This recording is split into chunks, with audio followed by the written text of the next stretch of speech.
Hey guys, welcome back to this channel. In this video I'll be showing you guys how you can create this white outline behind like your body on CapCut PC. So copy and paste your video, go to cutout and select auto cutout. I'm actually going to change the background so you can hopefully see the outline a little bit better. Copy and paste that again once you put in auto cutout, and on the background one, just scale it up a little so you can see what you're doing.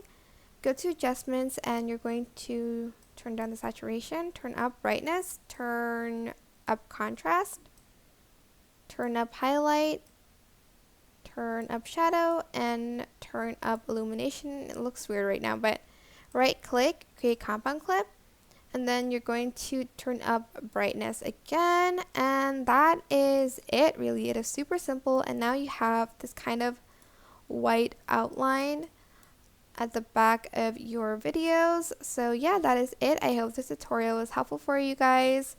Don't forget to like, comment, share. Also subscribe to this channel if you haven't done that already. If you have any questions, just leave it in the comment section down below, and I will try my best to answer them all for you guys.